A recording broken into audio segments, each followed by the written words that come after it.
The Boston Strangler case remains one of the most perplexing and chilling crime sprees in American history. From June 1962 to January 1964, a sense of dread gripped the city of Boston.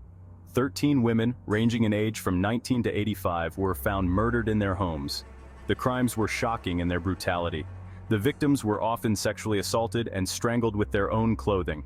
The modus operandi displayed a disturbing consistency, suggesting a single perpetrator. Women lived in constant fear, taking extreme precautions like installing extra locks. As the body count rose, so did the media frenzy. Newspapers ran daily headlines about the Boston Strangler, a moniker coined by the press that further fueled the public's fear. Every new murder brought a fresh wave of terror, forcing residents to confront their vulnerability. The city seemed to hold its breath, waiting for the next attack. The police faced mounting pressure to solve the case.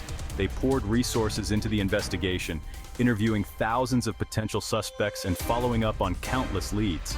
Despite their efforts, the killer remained a phantom, seemingly able to strike at will and vanish without a trace. The lack of progress only intensified the public's anxiety. The fear that gripped Boston was palpable. Women were afraid to answer their doors, and many took to sleeping with knives or other weapons nearby. The once vibrant city felt like a ghost town as people retreated indoors, afraid to become the next victim. The Boston Strangler case had a profound impact on the city's psyche, leaving a scar that would take years to heal. In 1965, a man named Albert DeSalvo confessed to being the Boston Strangler. DeSalvo, a blue-collar worker with a history of petty crime and sexual offenses, was already in prison for a series of rapes. He claimed to have committed the 13 Strangler murders, providing details that had not been released to the public. His confession sent shockwaves through Boston and seemed to provide a long-awaited resolution to the terrifying case. DeSalvo's criminal history painted a picture of a deeply troubled individual. He had a long record of offenses, including breaking and entering, assault, and sexual assault. He was known to prey on women, often gaining entry into their homes by posing as a repairman or delivery person. This pattern of behavior, coupled with his confession, seemed to fit the profile of the elusive strangler. However, DeSalvo's confession was not without its problems. He offered no explanation for his crimes and seemed to relish the notoriety his confession brought. He provided inconsistent details about the murders, and some of his claims contradicted the physical evidence. This raised serious questions about the validity of his confession. Despite the inconsistencies in DeSalvo's confession, he was never actually tried or convicted of the Boston Strangler murders. He was serving a life sentence for the rapes when he was stabbed to death in prison in 1973. The circumstances surrounding his death remain murky, adding another layer of mystery to the already complex case. DeSalvo's lawyer, F. Lee Bailey, a prominent defense attorney, always maintained his client's innocence in the Strangler case. Bailey argued that DeSalvo, seeking fame and financial gain, had fabricated his confession. He pointed to the lack of physical evidence linking DeSalvo to the murders and the discrepancies in his accounts as proof that he was not the real killer. Adding to the doubts were the testimonies of several people who knew DeSalvo. They claimed he was not capable of the violence attributed to the Strangler. They described him as a petty criminal, a con man, but not a cold-blooded killer. This further fueled the debate about DeSalvo's guilt and the possibility of another perpetrator. The doubts surrounding DeSalvo's confession were further amplified by the nature of the crimes. The victims varied in age and background, and the murders occurred across a wide geographical area.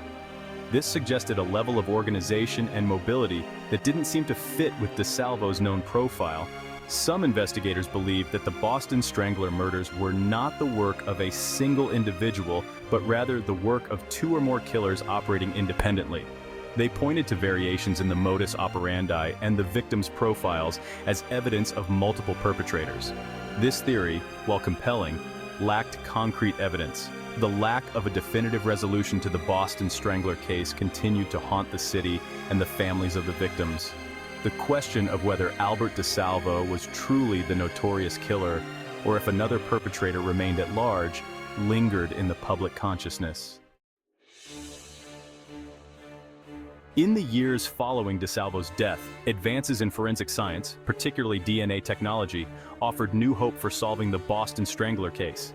In 2001, investigators exhumed DeSalvo's body, hoping to extract DNA that could definitively link him to the murders. While DNA testing was in its relative infancy during the original investigation, the possibility of extracting viable genetic material from DeSalvo's remains offered a glimmer of hope for finally closing the case. The results of the DNA analysis were highly anticipated, with both supporters and skeptics of DeSalvo's guilt eagerly awaiting the outcome. However, the DNA results proved inconclusive. While some genetic material was recovered, it was too degraded to provide a definitive match to any of the crime scene evidence. The hope that DNA analysis would provide a clear-cut answer was dashed, leaving the case mired in uncertainty. The inconclusive DNA results breathed new life into the theory that multiple killers may have been responsible for the Boston Strangler murders. Some experts argued that the different methods of killing, the variations in victim profiles, and the geographical spread of the crimes pointed to the involvement of more than one perpetrator.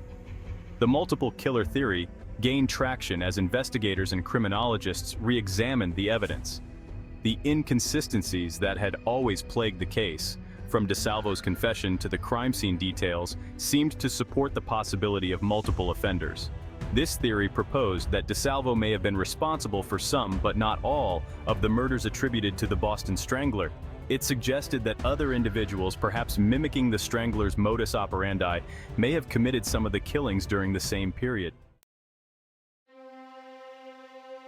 While awaiting trial for the rapes that landed him in prison, DeSalvo made headlines with a daring escape from the Bridgewater State Hospital for the criminally insane.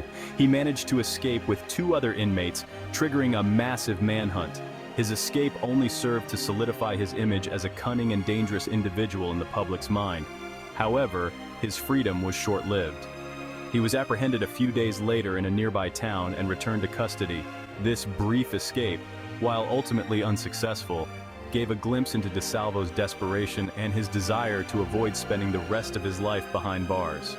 In 1973, DeSalvo was found stabbed to death in the infirmary of Walpole State Prison. The circumstances surrounding his murder remain unsolved, although it is widely believed to have been a revenge killing by a fellow inmate. DeSalvo's death, while bringing an end to his own story, did little to quell the questions surrounding the Boston Strangler case.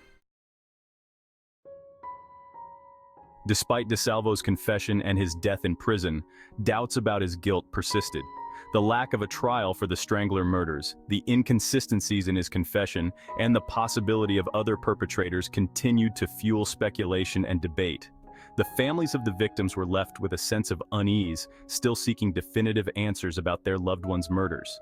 The Boston Strangler case became a cautionary tale about the power of public perception and the challenges of investigating complex, high-profile crimes.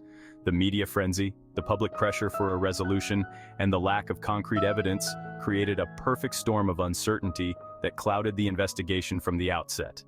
The passage of time did little to diminish the public's fascination with the Boston Strangler case.